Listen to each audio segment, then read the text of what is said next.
네, 오늘로써 의인의 길 시리즈가 마무리가 됩니다.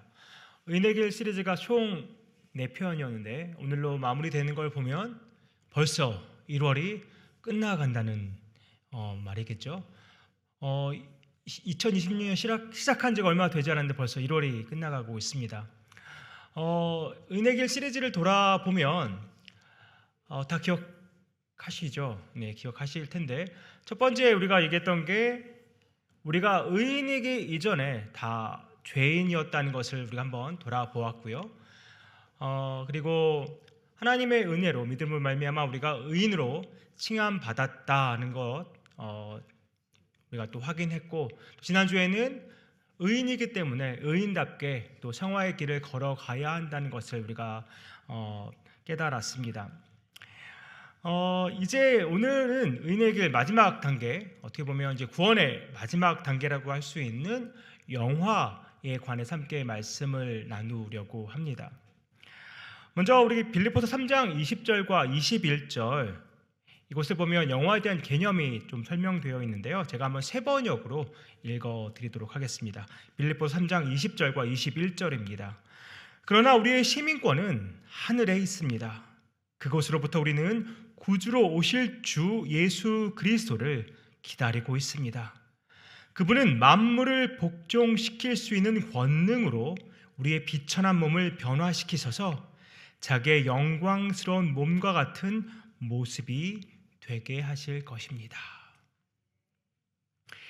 우리 믿는 자의 결말입니다. 예수 그리스도와 같이 영광스러운 몸이 되는 것, 이것이 구원받은 자의 최종 모습입니다. 예수 그리스도께서 오시면 이렇게 되리라고 말씀하시는데 하나 이제 궁금증이 생기죠. 이미 죽은 자의 영혼은 어떻게 되는 것인가? 저만 궁금할까요?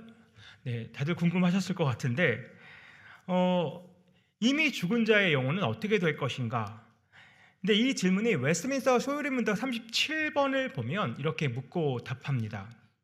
신자가 죽을 때에 그리스도에게서 무슨 유익을 받습니까? 라고 질문하는데 그것에 대한 답으로 신자는 죽을 때에 그 영혼이 완전히 거룩하게 되어 즉시 영광 중에 들어가고 그 몸은 여전히 그리스도에게 연합하여 부활할 때까지 무덤에서 쉽니다 라고 답하고 있습니다.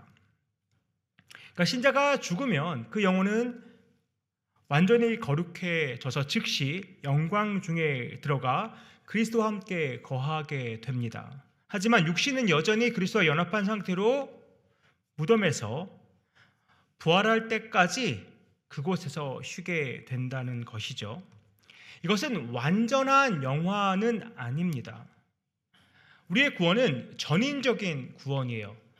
전인적인 구원이 무슨 말이냐면 우리의 영혼과 육신이 모두 구원을 받는다는 것입니다. 그래서 우리의 완전한 구원은 예수 그리스도의 재림 때에 이루어질 수 있는 것이죠. 그래서 소요리문답 38번이 이어서 부활의 유익에 관해서 이렇게 설명합니다. 신자가 부활할 때에는 그리스도에게서 무슨 유익을 받습니까? 그 답으로 신자가 부활할 때는 영광 중에 다시 살아남을 입어 심판날에 밝히 안다 하심과 죄 없다 하심을 받고 완전히 복을 받아 영원토록 하나님을 흡족하게 즐거워하는 것입니다 라고 답하고 있습니다. 빌립보서 3장 21절 말씀처럼 우리는 부활하면 영광스러운 몸을 입게 됩니다. 부활의 몸은 우리가 지금 입고 있는 우리의 지금 현재 육신의 몸과는 다른 것입니다. 더 이상 썩지도 않고 더 이상 아프지도 않고 강한 몸일 뿐더러 더 이상 죄에 종속되지 않는 거룩한 몸이 되는 것이죠. 아주 영광스러운 모습이 될 것입니다. 그리고 주님은 심판날에 우리에게 내가 너를 안다, 내가 너를 알고 너는 죄가 없어 라고 만천하에 우리가 영원히 의인됨을 공포하실 것입니다. 공표하실 겁니다. 그렇게 선언해 주실 거란 것이죠. 얼마나 영광스럽겠습니까? 온몸에 전율이 흐를 것 같지 않으십니까? 그리고는 영원토록 하나님을 흡족하게 즐거워하게 된다고 말합니다. 영광스러운 몸을 입고 영원토록 하나님을 흡족하게 즐거워하게 된다는 것입니다. 정말 생각만 해도 행복한 일이죠. 이 영화가 그리스도를 믿는 자에게 약속되었고 그 약속은 확실합니다. 그 확실하다는 걸 우리가 어떻게 알 수 있을까요? 오늘 본문 29절입니다. 하나님이 미리 하신 자들을 또한 그 아들의 형상을 본받게 하기 위하여 미리 정하셨으니 이는 그로 많은 형제 중에서 맏아들이 되게 하려 하심이니라. 미리 아신 자들이라고 말할 때 이 안다라고 말하는 이 의미는 우리가 흔히 안다라는 요 정도의 의미는 아닙니다. 이게 만약 우리가 흔히 알고 있는 안다라는 의미라면 하나님은 과거의 사람도 현재의 사람도 미래의 사람도 모두 아십니다. 그러면 하나님이 미리 하신 사람들이 다 구원을 받게 되느냐? 그거는 아니라는 것이죠. 성경에서 하나님이 누군가를 안다고 하실 때는 단순히 어떤 정보로 아는 정도가 아니라 하나님이 그 사람을 인격적으로 사랑하게 된다는 의미입니다. 따라서 구원받은 자를 미리 아셨다고 말하는 것은 창세전에 우리를 사랑하시고 언약의 관계를 맺으셨다는 말입니다. 또 그러면 미리 정하셨다는 의미는 뭘까요? 미리 목적지를 정하셨다는 것입니다. 미리 계획을 세워 놓으셨다는 거예요. 어떤 목적지, 어떤 계획을 세워 놓으셨을까요? 그것은 바로 그 아들의 형상을 본받아 예수와 함께 영화롭게 되는 그 목표, 그 목적지를 세워 놓으셨다는 것입니다. 그런데 우리가 놓치지 말아야 될 부분이 하나 있는데요. 29절 하반절을 보면 이는 그로 많은 형제 중에서 맏아들이 되게 하려 하심이니라 라고 말씀하고 계십니다. 우리가 구약 성경을 보면 맏아들을 굉장히 중요시하고 굉장히 강조하는 것을 보게 됩니다. 구약 성경의 맏아들은 언제나 탁월한 위치를 차지하고 있습니다. 그러면 29절의 말씀은 이런 것이죠. 예수 그리스도를 가장 탁월한 위치에 놓으시려는 것이다 라고 우리는 해석할 수 있는 것입니다. 그래서 빌립보서 2장 9절에서 11절 이렇게 말씀하는 것이죠. 이러므로 하나님이 그를 지극히 높여 모든 이름 위에 뛰어난 이름을 주사 하늘에 있는 자들과 땅에 있는 자들과 땅 아래에 있는 자들로 모든 무릎을 예수의 이름에 꿇게 하시고 모든 입으로 예수를 그리스도를 주라 시인하여 하나님 아버지께 영광을 돌리게 하셨느니라. 또 골로새서 1장 18절도 이렇게 말씀합니다.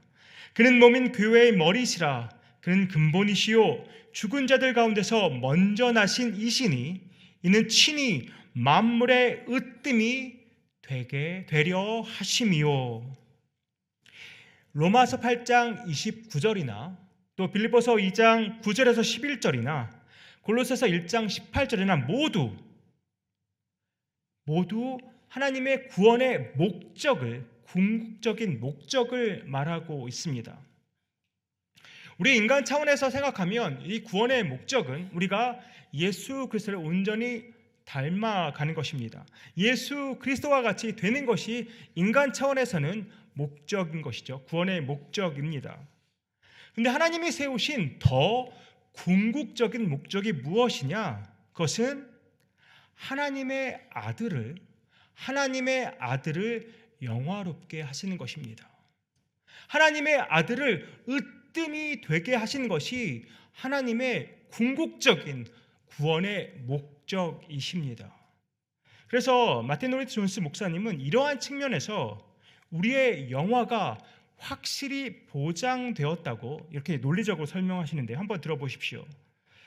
그것이 구원의 궁극적인 목적이기 때문에 제가 금방 말씀드린 것, 하나님의 아들이 높임 받아야 된다는 것, 가장 으뜸으로 세워져야 된다는 것, 영화롭게 되어야 하는 것이 구원의 궁극적인 목적이기 때문에 그것은 확실하고 안전하며 보장되는 일이라는 것입니다. 그것은 실패할 수가 없는 것입니다. 그것은 잘못될 수가 없는 것입니다. 하나님께서 그의 아들을 통해서 목적하신 모든 일은 반드시 성공을 해야 합니다. 궁극적으로 승리를 해야 하는 것입니다. 그러므로 만일 여러분이 이 목적에 들어있다면 여러분의 궁극적인 영화는 보증이 되는 것입니다. 우리는 아들과 함께 영화롭게 될 것이며 그와 같이 될 것입니다. 이렇게 우리의 영화는 확실합니다. 이렇게 보증이 되어 있는 것입니다.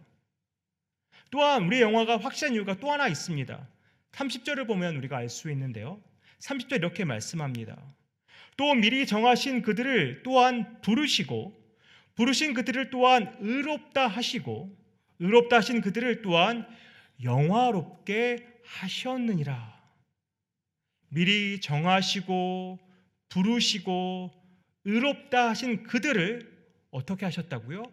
영화롭게 하셨다라고 말씀하십니다. 잘 보시면 영화롭게 하실 것이다 라고 미래형으로 말하는 것이 아니라 이미 영화롭게 하셨다라고 과거형으로 말하고 있습니다. 이 말은 너무나 확실한 일이기 때문에 이미 일어난 일처럼 보이는 것이죠. 미래에 일어날 일이지만 너무나 확실한 일이기 때문에 이미 일어난 일인 것처럼 보이는 것입니다. 그만큼 우리의 영화는 이미 정해졌고 반드시 일어날 일입니다.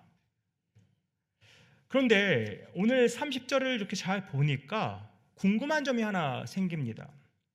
제가 지난 수요일에 성화에 대해서 말씀을 드리면서 성화를 굉장히 강조했는데 30절을 읽어보니까 성화에 대한 이야기가 없습니다. 그렇죠? 있는지 없는지도 잘 모르셨죠? 성화에 대한 이야기가 없습니다. 분명 제가 구원에 있어서 성화가 필수적이라고 말씀드렸는데 오늘 30절에서는 성화 얘기가 없습니다. 그럼 도대체 이것은 어떻게 된 것일까요? 존 파이퍼 목사님이 이 고린도 후서 3장 18절 그 말씀을 근거로 해서 바울의 마음속에는 이 성화란 것이 영화에 포함되어 있다고 설명을 하십니다. 고린도후서 3장 18절 말씀입니다. 우리가 다 수건을 벗은 얼굴로 거울을 보는 것 같이 주의 영광을 보매 그와 같은 형상으로 변화하여 영광에서 영광에 이르니 곧 주의 영으로 말미암음이니라. 그리스도의 형상으로 점진적으로 변화되는 것을 어떻게 표현하냐면 바울은 영광에서 영광으로 이른다라고 말하고 있습니다. 바울의 생각에는 이 영화롭게 되는 것에는 우리가 마지막 때에 영광스러운 부활의 옷을, 부활의 몸을 입는 것만을 말하는 것이 아니라 도덕적으로나 영적으로 또 그 목표를 향해 나아가는 과정까지를 다 포함하는 것이 영광에서 영광으로 이르는 것이라고 바울은 표현하고 있는 것입니다. 그래서 새 번역을 보면 이 영광에서 영광에 이른 일을 어떻게 번역하고 있냐면 점점 더 큰 영광에 이르게 된다라고 표현하고 있습니다. 점점 더 큰 영광에 이르게 된다. 다시 말하면 성화라는 것이 바로 영화의 시작인 것이죠. 하나님이 의롭다 하신 자들을 성화의 과정을 거쳐서 최종 영화에 이르게 하시는 것입니다. 구원은 전적으로 하나님의 은혜의 사역입니다. 하나님께서 주도권을 쥐고 계시기 때문에, 그렇기 때문에 우리의 구원은 절대 흔들리지 않습니다. 그리고 확실합니다. 우리의 구원이 확실하고 또 우리가 주와 같이 영화롭게 되는 것이 확실하다면, 그러면 우리는 이제 어떻게 살면 될까요? 우리의 구원도 확실하고 우리가 영화롭게 되는 것도 확실합니다. 그럼 이제 우리는 어떻게 살면 될까요? 이제 막 살면 되겠죠. 확실하니까. 맞습니까? 막 살면 됩니까? 저와 여러분은 성숙한 그리스도인이시죠. 우리가 우리 마음대로 막 살면 되지 않는다는 것을 이미 우리는 알고 있습니다. 이 땅에서의 신자의 삶, 또 구원받은 자의 삶, 과연 어떠한 삶 우리가 살아야 할까요? 전에도 제가 잠시 말씀드린 것 같은데요, 구원을 이루어 간다는 측면으로 우리가 생각해 보면 이 땅에서의 삶이 갑작스럽게 180도 변해서 천국의 삶이 되는 것이 아닙니다. 우리는 이 땅에서 천국에서의 삶을 준비하고 있는 것입니다. 우리 믿는 자들은 이 성화의 과정을 통해서 장차 우리가 누리게 될 천국의 삶을 지금 준비하면서 살아가고 있는 거죠. 어떻게 보면 예행 연습하면서 살아가고 있는 것입니다. 영광에서 영광으로 이르렀다고 말합니다. 점점 더 큰 영광에 이르게 된다고 말했습니다. 갑자기 0이었다가 100이 되는 게 아닙니다. 성화의 과정을 통해서 조금씩 100을 향해서 나아가는 것입니다. 이게 적절한 비유일지는 제가 모르겠는데요, 이런 경우가 많지 않아서 우리가 백악관의 초대를 받는다든지 아니면 영국의 왕실의 초대를 받는다든지 이런 일이 우리 평생에 일어날지 안 일어날지 모르겠습니다. 근데 만약 이런 일이 일어난다면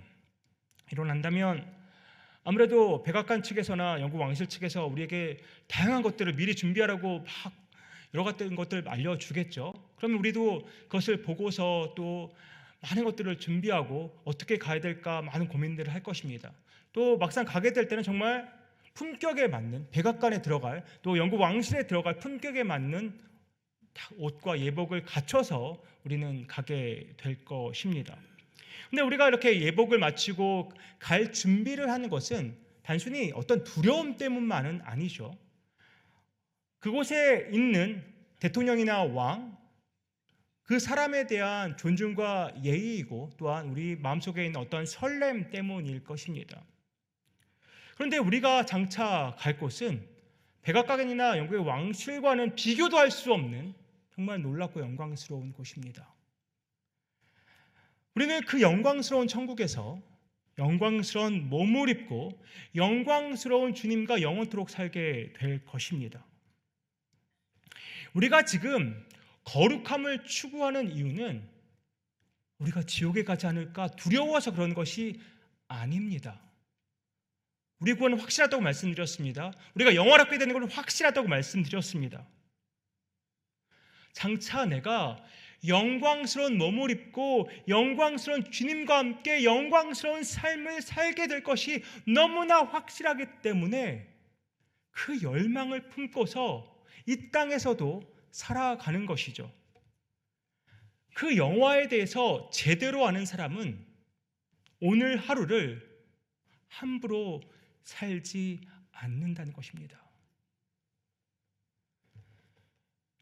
29절 하반절에서 하나님께서 예수 그리스도를 많은 형제 중에 맏아들이 되게 하려 하심이라고 말씀하셨습니다.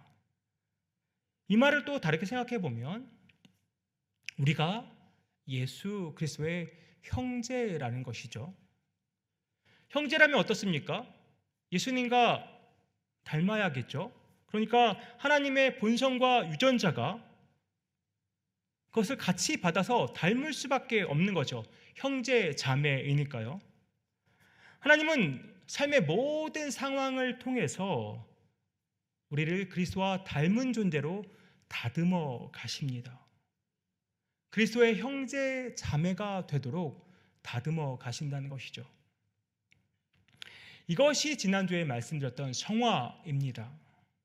하나님의 100% 은혜와 우리의 100% 순종으로 이루어진 그 성화를 이루어가는 것, 이것이 우리가 이 땅에 살면서 이루어가야 할 중요한 일들인 것이죠. 이 성화의 과정을 거쳐서 우리는 결국 영화의 단계에 이르게 될 것입니다. 이것은 우리에게 이미 정해져 있는 것입니다. 아까도 말씀드렸지만 이미 정해져 있기 때문에 아무렇게나 살겠다는 것이 아니라 이미 정해져 있기 때문에 내가 거룩함으로, 오늘도 거룩함으로 나아가겠다는 그 열망이 우리 가운데 있어야 한다는 것입니다. 그 열망은 믿는 자의, 구원받은 자의, 장차 영화롭게 될 자라면 당연히 갖고 있는 열망이라는 것입니다. 물론 이 땅에서의 삶이 만만치 않습니다. 늘 평탄하지도 않죠. 때로는 고난과 역경이 찾아와서 우리를 참 많이 힘들게 합니다. 이러한 현실을 마주하는 우리에게 바울이 희망의 메시지를 하나 던져주는데요. 로마서 8장 18절입니다. 제가 한번 세 번역으로 읽어드리겠습니다. 현재 우리가 겪는 고난은 장차 우리에게 나타날 영광에 견주면 아무것도 아니라고 나는 생각합니다. 이 땅의 삶이 버겁고 힘들지만, 때때로 고통스럽기까지 하지만, 장차 우리에게 나타날 영광에 비하면 아무것도 아니라고 바울은 우리에게 희망의 메시지를 전하고 있습니다. 우리가 지금 겪는 고난과 고통, 장차 우리는 그 고통과 고난이 생각조차 나지 않을 영광을 맞이하게 될 것입니다. 그래서 우리는 그날을 기대할 수 있고 또한 소망을 품을 수 있는 것입니다. 이 땅에서 우리가 최선을 다해서 성실하게 살아가면서도 마라나타, 주 예수여 어서 오시옵소서라고 우리가 고백할 수 있는 것입니다. 이 땅의 삶을 정말 성실하게 땀 흘리며 살아가면서도 주님 어서 오시옵소서라고 우리가 고백하며 기도할 수 있는 것이죠. 왜냐하면 그때 우리가 누리게 될 영광이, 그 영화가 너무나도 값지고 복되고 영광스럽기 때문입니다. 사랑하는 성도님들, 하나님께서 창세전에 우리를 택하시고 예정하셨습니다. 그리고 우리를 부르셨습니다. 우리를 부르신 그 주님, 우리 찬양하기 원합니다. 또 성령으로 우리를 거듭나게 하셔서 하나님의 은혜로 말미암아 의롭다 칭하신 하나님을 우리 이 시간 높여드리기 원합니다. 우리 삶을 주관하셔서 성령 안에서 거룩감을 이루어가게 하시고 장차 그리스도의 영광의 몸을 입고서 영광의 삶, 영원한 영광스러운 삶을 살게 하시는 주님께 영광을 올려드리기 원합니다. 영광스러운 부활의 몸을 입고 정말 그리스도와 함께 영원토록 영광스러운 삶을 살게 될 것을 고대하면서 또 소망하면서 오늘을, 또 하루를 그 소망과 그 기대를 가지고 인내하며 또한 계속해서 그날의 삶을 우리가 상상하면서 이 땅에서 거룩함을 계속 이루어가는 그날의 삶을 우리가 상상하면서 이 땅에서 연습해가는 참으로 영광스러운 삶, 복된 삶, 거룩한 삶 살아가는 저와 여러분 되시기를 주님의 이름으로 축복합니다.